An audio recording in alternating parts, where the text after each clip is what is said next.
하나님 말씀 보겠습니다. 누가복음 23장 44절부터 56절 말씀까지를 보겠습니다.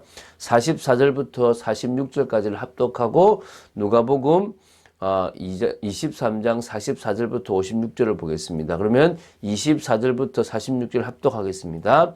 때가 제6시쯤 되어 해가 빛을 잃고 온 땅에 어둠이 임하여 제9시까지 계속하며 성소의 휘장이 한가운데가 찢어지더라. 예수께서 큰 소리로 불러 이르시되 아버지 내 영혼을 아버지 손에 부탁하나이다 하고 이 말씀을 하신 후에 숨지시니라. 아멘. 자, 오늘 보게 될 누가복음 23장 44절부터 56절은요. 예수님께서 십자가에서 돌아가실 때, 그러니까 돌아가심과 더불어 일어났던 일, 또 그리고 죽으신 이후에 무덤에 장사되는 그런 일련의 사건에 대해서 기록한 내용입니다. 예수님은 하나님이시지만 인간이시기 때문에 고난을 당하신 후에는 결국 죽으실 수밖에 없으셨습니다. 인간이라는 증거죠. 그리고 인간과 같이 무덤에 장사되셨습니다. 그건 역시 구약의 예언의 성취 중에 하나였습니다. 자, 이제 우리가 예수님께서 돌아가시고 나서 그곳에 있었던 많은 사람들이 예수님을 뭐라 고백하는지를 볼 수 있게 되기를 바라고요. 우리가 믿는 이 예수님, 앞으로 종교가 힘을 잃게 될 이 시대에 우리는 이 복음에 대해서 정말 중심을 가지고 가야 될 줄로 믿습니다.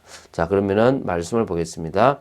44절부터 46절을 먼저 보겠습니다. 자, 예수님께서 죽으실 때에 초자연적인 현상이 벌어집니다.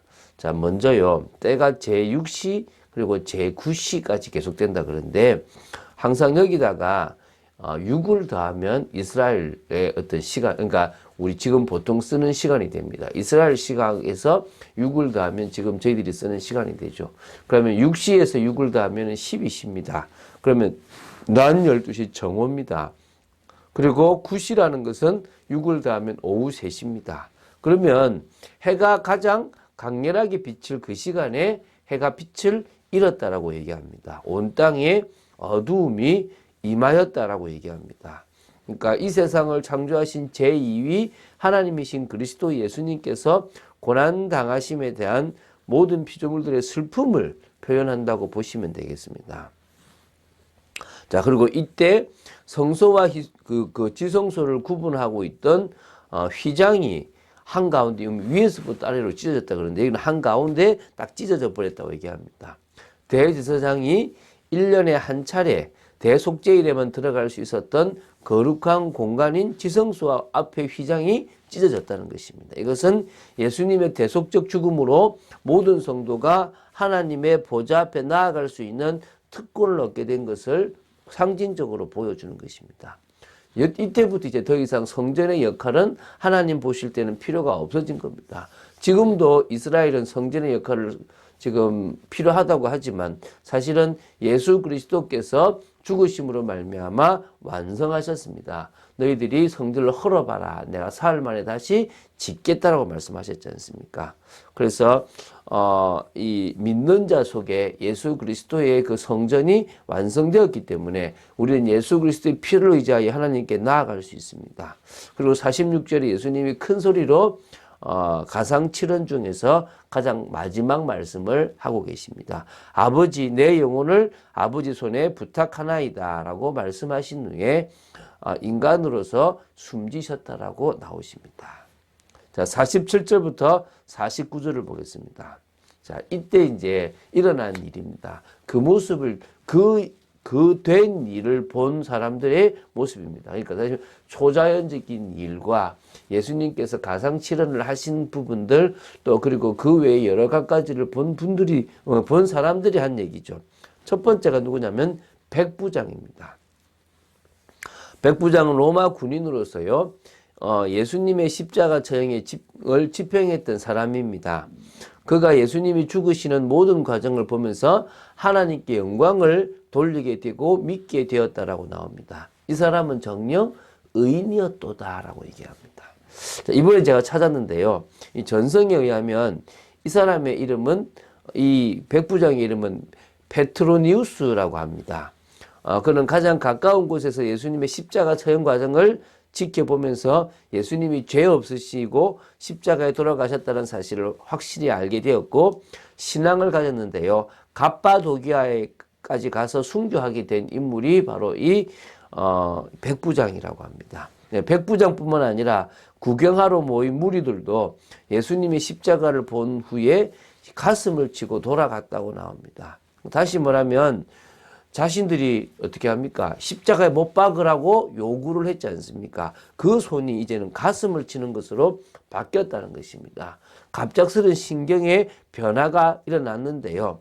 백부장의 경우처럼 그러니까 잘못을 인식하는데 그것이 진정한 회개로 이어졌는지는 모르지만 유대인 관습에 자신의 행동에 대한 후회와 애통을 뜻하는 가슴을 치는 행동을 했다는 것은 사실입니다.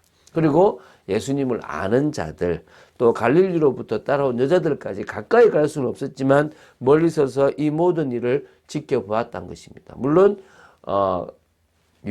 요한과 예수님의 어머니 마리아는 가까이 가 있어서 예수님께서 여기는 나오지 않지만 보소서 아들입니다. 보라 내 어머니다라고 이렇게 모자지간을 맺어주는 부분도 있었는데요.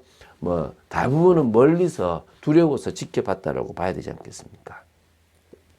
이제 50절부터 56절까지를 보겠습니다. 이제 예수님의 죽으심 이후에 장사되신 부분에 대한 내용입니다.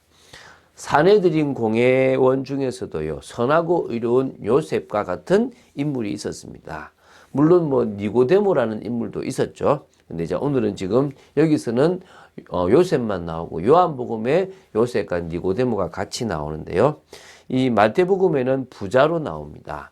마가복음에는 존경받는 공회원이며 하나님의 나라를 기다리는 자라고 나옵니다. 이 사람은 예수님의 사형을 결의한 사내들인 공의의 이 결의와 행사에 찬성하지 않았다라고 이 누가복음에 나오고요. 고향은 유대인의 동네 아리마대라는 곳에 있기 때문에 아리마대 사람이라고 합니다. 그리고 사내들인 공회인 중에서 한 사람이었던 이 요셉이 빌라도에 가서 사내들인이 정죄하여 죽인 예수님의 이 시신을 어떻게 합니까? 달라고 요청하는 행위는 엄청난 용기가 필요한 겁니다. 다시 말하면 동정심이 아니고 믿음의 표현인 겁니다. 나는 예수님의 제자라는 것을 드러내는 것과도 같은 거죠. 사실 3년 동안 동고동락했던 제자들은 다 도망갔습니다.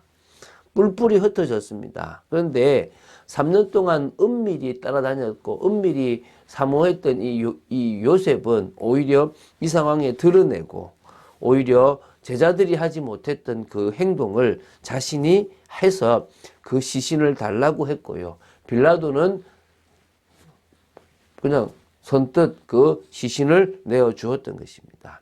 요한복음을 보면요, 이렇게 나옵니다. 예수님의 장례는 유대의 장례법대로 시행되었다라고 나오는데요. 유대인들은 죽은 자의 가장 친한 친구들이 죽은 자의 마지막을 돌보는 사랑의 장례 예식을 행한다고 합니다. 그래서 예수님의 장례는 아리마대 요셉과 니고데모에 의해서 주도되었다라고 나오고요. 그리고 그들은 먼저 예수님의 머리에 수건을 싸고 몸에 세마포를 싸면서 니고데모가 준비한 몰약과 침향을 부어 시신의 부패를 방지하기 위한 조처를 취했다고 나옵니다. 이사야 53장 9절에요. 그 묘실이 부자와 함께 되었다라고 하는 말씀이 지금 오늘 성취되었다라고 보시면 됩니다. 안식일이 거의 다 되었기 때문에 안식일 이후에 죽은 예수님의 시체에 향품과 향유를 바르기 위해서 여자들이 그 무덤과 시체를 둔 곳을 알아두고 갔습니다. 안식일에는 할 수가 없으니까 안식 후 첫날 그 부활하신 처음에 이제 사실은 부활하실 줄 모르고 이제 이 향유를 바르려고 했다는 것입니다.